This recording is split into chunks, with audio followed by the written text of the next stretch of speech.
Bem, neste vídeo vamos falar sobre a obra de Jorge Amado, Terra do Sem Fim, e a obra de Graciliano Ramos, São Bernardo. Nas duas obras, podemos estabelecer um contato muito particular, muito semelhante, que é o sertão. Né? Nas duas obras aparecem as personagens que são muito semelhantes. Neste caso, podemos estabelecer na obra de Jorge Amado, Juca Badaró, e por outro lado temos também a personagem de Paulo Honório, da obra São Bernardo. Nas mesmas obras, podemos estabelecer um ponto ou uma particularidade que é muito semelhante e muito rica para analisar, que é o sertão. Né? O sertão está compartilhado nas duas obras. O que podemos analisar nessas obras, na verdade, é que é a questão do sertão. E como, de alguma forma, esse sertão vai condicionar essas atitudes das personagens das duas obras. Por um lado, temos o Juca Badaró, que é uma personagem muito ambiciosa, uma pessoa muito rude, muito egoísta. E por outro lado, temos na obra de São Bernardo, com Paulo Honório, uma pessoa muito semelhante, rude, egoísta, ambicioso, com poder, e que tenta o tempo todo de estar resolvendo, não só com violência, com hostigamento, com violações às mulheres, e todo tipo de atitudes que sempre estão determinadas pelo contexto. Para começar com este análise, vamos falar sobre São Bernardo. O Paulo Honório sempre, na verdade, é uma obra que está narrada na primeira pessoa e ele quer conseguir as terras de São Bernardo, na verdade. Então vamos, através da personagem, da sua narração, vamos estar conhecendo ele e conhecendo seus objetivos, que na verdade ele é muito seguro, podemos analisar isso. Então, na obra, no capítulo 2, podemos analisar o seguinte: não obtive porque elas não me tentavam e porque não me orientei num sentido diferente. O meu fito na vida foi apossar-me das terras de São Bernardo, construir esta casa, plantar algodão, plantar mamona, e depois diz, introduzir nestas brenhas a pomicultura e a avicultura, adquirir um rebanho bovino regular. Então, o que está dizendo na verdade, seu verdadeiro objetivo. Ele já planteia essa ideia, que, na verdade, na obra de Jorge Amado, não encontramos isso. Vamos analisar lá o que diz. Bem, já na obra de Jorge Amado, podemos encontrar alguns trechos que marcam esse objetivo de Juca Badaró. Na verdade, já não encontramos uma obra que está narrada em primeira pessoa, senão um espectador que olha, que sente, que percebe tudo aquilo que acontece. Vamos ler um pouquinho. Uma sensação que antes ele não conhecera invade seu peito. Vira da grande lua cor de sangue, virando a melodia triste que o sertanejo canta. Os homens e as mulheres espalhados no tombadilho conversam sobre as esperanças dessas terras do sul. Então vemos aí como de alguma forma as pessoas estão condicionadas a esse poder desse terratenente que é Juca Badaró. Seus sonhos, seu futuro, sua vida está condicionada por esta pessoa. nesse contexto de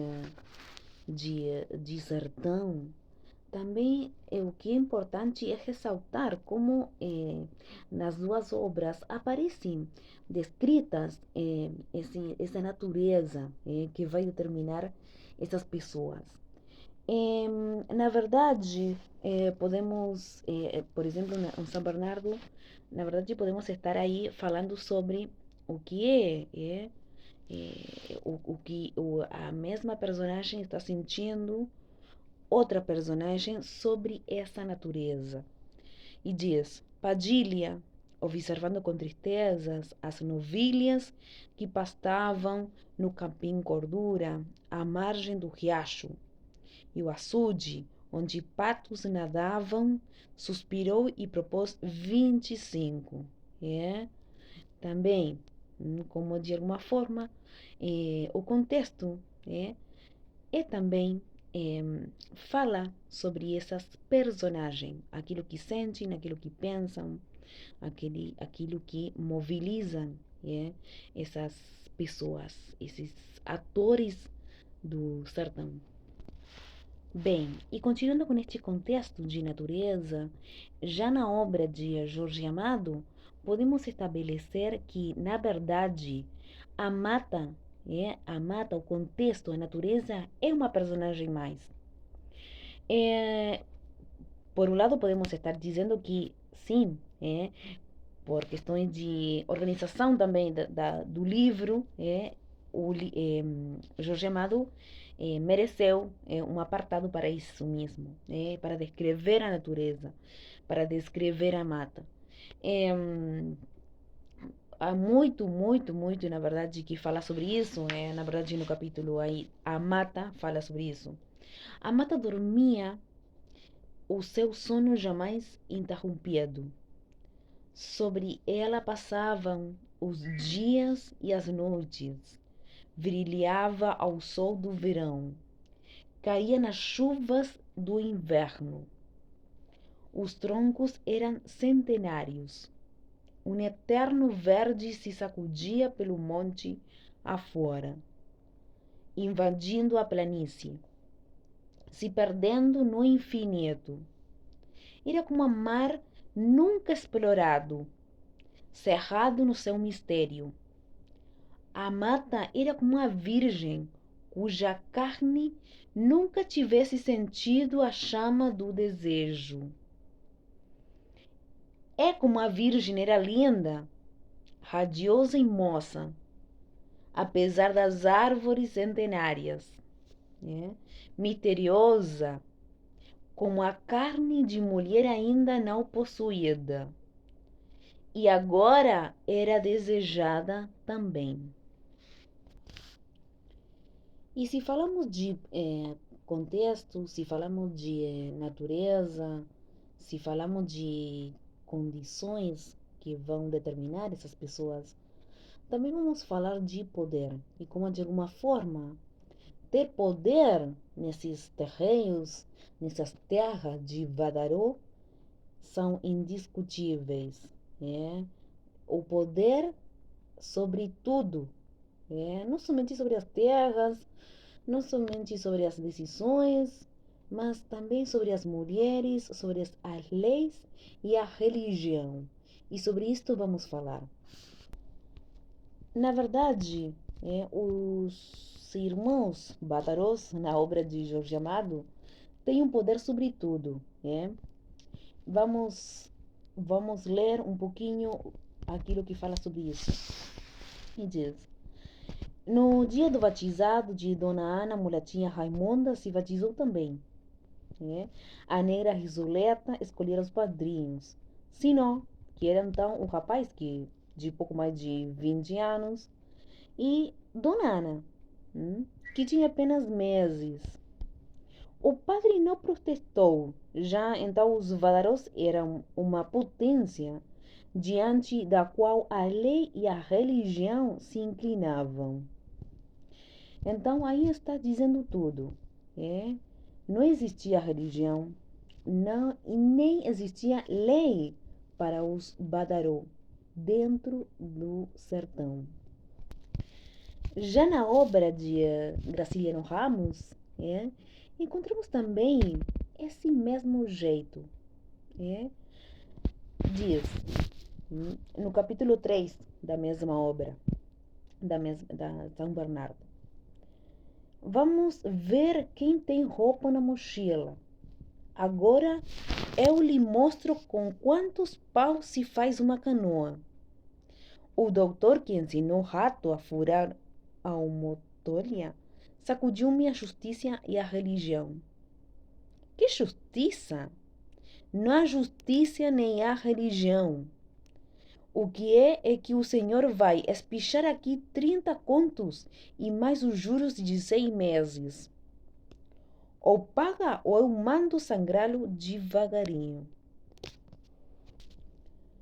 Continuando nesse sentido de poder, de estar fazendo justiça por mão própria, de fazer o que quiser com qualquer pessoa, que ambas estão compartilhadas, é, nas, nas mesmas obras estão compartilhadas, podemos estabelecer que na obra de Jorge Amado aparece também esse sentido de justiça, de fazer de alguma forma de estabelecer o poder, que estava nas mãos dos irmãos Badaró, mas precisamente de Juca Badaró, que era, parece o mais assassino. Encontramos cá também esse sentido de poder, também quando falamos de o Damião, esta pessoa que, através da leitura, parece ser uma pessoa muito tranquila, muito boa, sonsa, manso, mas na verdade o Juca Badaró poderia conseguir o que quiser através dele, através de seu poder, através mandava a fazer qualquer coisa com esta pessoa que é o Damião. Bem, isso também se pode ver na obra de São Bernardo, quando também se consegue o que quiser através da justiça por mão própria e também através da violência, que na verdade nem existia nem lei, nem existia nem religião nessas terras. Bem, outro jeito, outro sentido de poder é através da figura da mulher. A mulher, na verdade, nas suas obras, aparecem como mulheres submissas, são mulheres que são, na verdade, violadas, eh, que não têm voz, nem poder, nem de jeito nenhum. Somente vemos as mulheres como objeto sexual. Eh, Vamos falar sobre isso.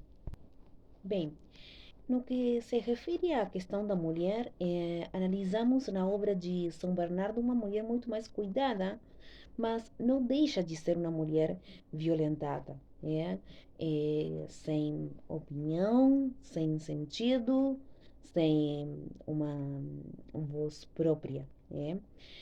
Podemos estabelecer, na verdade, no capítulo 15 de São Bernardo, eh, quando descreve a Dona Glória, e diz: empinou a coluna vertebral e o peito cavado se achatou. Esse movimento de dignidade repentina fazia-lhe o vestido preto, já gasto, ficar esticado na barriga e frouxou nas costas.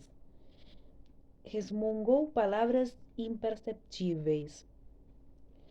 Pouco a pouco voltou à posição normal. O omóplata adaptou-se novamente ao pano coçado e ao gargarejo tornou-se incompreensível.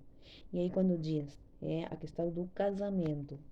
Está visto que o casamento para as mulheres tem uma situação com pontos, pontos suspensivos aí, como ficando, é uma questão bastante difícil. Na verdade, o que procura é, na verdade, Paulo Honório casar-se. Então, bem, permite refletir que é uma questão difícil para as mulheres. Bem, e continuando neste sentido de casamento, mulheres, compromisso sem amor, podemos dizer que, na verdade, ele se casa, é, o Paulo Nório casa-se com a senhora Madalena, e fala, é, no momento, num diálogo nessa obra, diz: é, parece que nos entendemos. Sempre desejei viver no campo, acordar cedo, cuidar de um jardim. Há lá um jardim, não? Mas por que não espera mais um pouco? Para ser franca, não sinto amor. É. Aí falamos sobre o que está tentando dizer é que, na verdade, não existia o amor.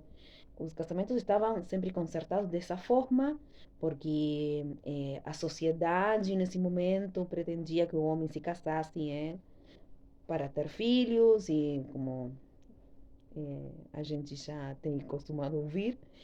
E depois disso, mais adiante, Dona Glória comunicou-lhe que eu e sua sobrinha, dentro de uma semana, estaremos embirrados, embirados. Para usar linguagem mais correta, vamos casar. A senhora está claro, acompanha a gente. Onde comem dois, comem três. Bem, aí fala sobre já quando estão já casados e demais. Então, aí encontramos esse jeito. Os casamentos que estão, na verdade, estão sempre concertados, estão sempre dados dessa forma, porque na verdade o homem pretendia que seja assim. Agora, vemos uma mulher sumissa, é uma mulher que não tem voz nem nada. Também diz, a Madalena, na verdade, é feliz, sim, mas não, não é o mesmo, bem, isso podemos encontrar na obra de São Bernardo. Da mesma forma, podemos estabelecer esse amor, esse casamento sem amor, esse compromisso sem amor, essa união sem amor, que na verdade já estava tudo como consertado para que fosse assim, porque na verdade a sociedade pedia dessa forma, que a gente se casasse e ter uma vida, ou continuar com os padrões que estavam estabelecidos. Na obra de Jorge Amado encontramos esse jeito também. Encontramos um pequeno um pequeno fragmento que fala sobre isso e diz quando fala sobre a Lucia, quando se refere a ela, na verdade ela já encontramos uma mulher que já está sonhando, que já sonha com um amor, com um coração máximo, com, eterno, de ser sempre, de estar, de sentir amor por outra pessoa. No entanto, nos homens não encontramos isso. Então, vemos aí, fala, nasceram na Bahia, em casa dos avós, onde a mãe fora ter criança e morrera do parto. O pai negociava em Ilhéus, naquele tempo iniciava a vida. E Esther ficou com os avós que lhe faziam todas as vontades, que a mimavam e viviam exclusivamente para ela. O pai prosperou em Ilhéus com um armazém de secos e molhados. Aparecia de vez em vez, de quando em vez, 2 viagens por ano à capital a negócios. Esther cruzara o melhor colégio para as moças da Bahia, colégio de freiras, primeiro externa, interna depois. Depois dias, morreram um após de outro, no mesmo mês. Esther vestiu luto e naquele momento não chegou a sentir sozinha porque tinha as colegas. No colégio sonhavam sonhos lindos. Aí está falando, aí começa a falar sobre esses desejos de mulher. Liam romances franceses, histórias de princesas, de uma vida formosa. Todas menos Jenny, que desejava ser freira e passar o dia rezando. Esther e Luzia, consideradas as mais elegantes e belas do colégio, sonhavam de imaginação solta. hum? Conversavam nos pátios durante os recreios, no silêncio do dormitório também. Aí está falando sobre isso, sobre a questão da mulher, do casamento, aquele compromisso. Temos uma mulher muito mais comprometida, muito mais, eh, digamos, sonhadora com esse amor ideal. Eh, Bem, e também podemos estar aí falando, fala muito sobre as mulheres que são violadas por estes personagens na obra de Jorge Amado, que não aparece tanto na obra de São Bernardo, não aparece na obra de Graciliano Ramos, não temos isso, mas na verdade porque são duas obras diferentes, tem duas obras como temáticas diferentes, mas que na verdade o ponto inicial, o ponto importante é que, como de alguma forma, o sertão, o contexto vai determinar essas atitudes, essas características das pessoas. Nesse sentido, para fechar este análise, e para retomar aquilo que falamos no início do vídeo, podemos dizer que, eh, como o contexto vai determinar essas pessoas, também as pessoas sofrem essas consequências. Na verdade, o que é certo que na obra de Jorge Amado não temos essa consideração, mas na obra de Graciliano Ramos, vou ler um trecho que é muito importante, muito interessante para estar refletindo e para estar entendendo aquilo que acontece no sertão. Eh, Vou ler. eh. Para ser franco, declaro que esses infelizes não me inspiram simpatia. Lastimo a situação em que se acham. Reconheço ter contribuído para isso, mas não vou além. Estamos tão separados. Ao princípio estávamos juntos, mas nesta desgraçada profissão nos distanciou. Madalena entrou aqui cheia de bons sentimentos e bons propósitos. Os sentimentos e os propósitos esbarraram com a minha brutalidade e meu egoísmo. Creio que nem sempre fui egoísta e brutal. A profissão é que me deu qualidades tão ruins. E a desconfiança terrível que me aponta inimigos em toda parte. A desconfiança é também consequência da profissão. Foi este modo de vida que me inutilizou. Sou um aleijado, como um defeito dessa pessoa. Devo ter um coração miúdo, lacunas no cérebro, nervos diferentes dos nervos dos outros homens. E um nariz enorme, uma boca enorme, dedos enormes. Na verdade, o que analisamos nas duas obras, o que podemos estar refletindo nas duas obras, é isso. Eles estão, na verdade, na obra de Jorge Amado não analisamos isso, mas podemos estar lendo através de Graciliano Ramos, o próprio Jorge Amado. São pessoas, são personagens muito monstruosas, que se alimentam do egoísmo, que se alimentam dessa ambição e que sempre estão tentando conseguir aquele objetivo que ele tem. Poder, poder e poder. Na verdade, não são pessoas ruins. O ambiente, o contexto é que formou e que gerou essa pessoa que analisamos nas obras. Bem, este é o meu trabalho.